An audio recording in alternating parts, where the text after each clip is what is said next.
বলেন। হুম, হুম। বলেন। মেহেদী তার সহপাঠী তানিয়ার কিছু ব্যক্তিগত ছবি সংগ্রহ করে।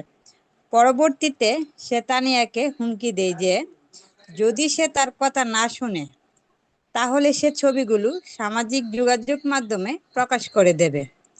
এক পর্যায়ে সে ছবিগুলোর কিছু অংশ এডিট করে অন্যদের কাছে পাঠায় এবং তানিয়াকে মানসিকভাবে চাপ দেয়। গুড। স্টপ। তাহলে আমরা এখানে কিন্তু এক ধরনের একটা ব্ল্যাকমেইল দেখা যাচ্ছে, যে মেহেদী তার সহপাঠী তানিয়ার কিছু কিছু ছবি সংগ্রহ করছে, ভালো কথা।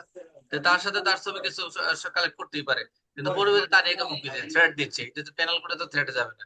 আবার এখানে পর্নোগ্রাফির অনেকটা বিষয় থাকে, এগুলো তো যাবে না। বাট এই যে পরে বলতেছে তোর, তুই যদি তার কথা না শুনে সে ছবিগুলো আমার সোশ্যাল মিডিয়া থেকে করে দিবি, স্প্রেডিং করে দিবে বা এক্সপোজ করে দিবে। এক পর্যায়ে ছবি কিছু অংশ এডিট করে অন্যের কাছে পাঠায়, মানে কিছু ছবি এই যে পর্নোগ্রাফির মতো কিছু ছবি এডিট করে এরকম আমি একটা থানা থাকা অবস্থায় একটা মামলা পাই, তখন সাইবার বা ডিজিটাল নিরাপত্তা আইন তৎস পর্নোগ্রাফি মামলা হলো, এবং তৎস ডিজিটাল অ্যাক্ট সহ মামলা হয়েছে। তো এই যে এডিট করে তোর কি করতেছে, তার যে বান্ধবীর যে কিছু কিছুতে একজনের দাঁড়ায় ছিল, তাকে যে জড়ায় ধরছে বিভিন্ন এরকম একটা ছবি টবি এডিট করে করে অন্যজনে পাঠাইছে, তার ইয়ের ভিতরে পাঠাইছে তাদের বন্ধু বান্ধব। তখন কি করছে, দেখছে যে কি ব্যাপার, এই ছবিগুলো তার দুদিন পর বিয়ে দিবে, এখন এই ছবিগুলো অন্য ছেলের সাথে, এটা তো কেমন মানানো যায় না। আর খুবই কিছু কিছু এডিট করে একটু কাছাকাছি যেটা যা করা যায় ইয়ার মাধ্যমে যেটা লিখে দিবেন।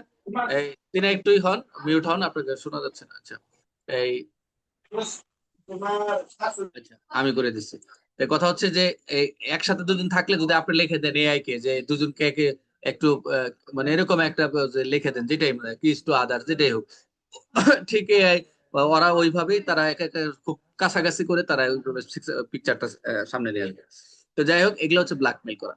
এই ব্ল্যাকমেইলটা কি আমরা যেটা বলছি যে ব্ল্যাকমেইলটা হচ্ছে এই এই সাইবার সুরক্ষা দেশের 25 ধারা।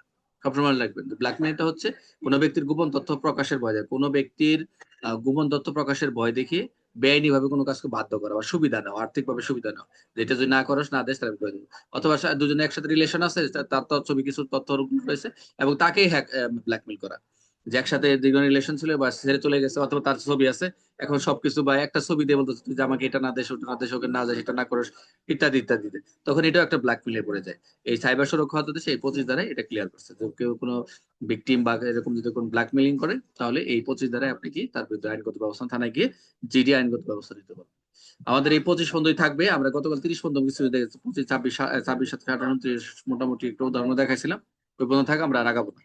এই পর্যন্তই থাকবে। পরবর্তী আমরা 24 তারিখ থেকে আর একটু ডিটেলস আলোচনা করে আপনাদের 3 দিনে আমরা এই সাইবার সুরক্ষাটা শেষ করে দেবো বাকি, এবং আরেকটা আমরা শর্ট একটা আইন পড়বো, সেটা হচ্ছে দ্রুত বিচার অথবা বিশেষ ক্ষমতা আইন। তো আজকে এই পর্যন্তই। আজকে থেকে আপনাদের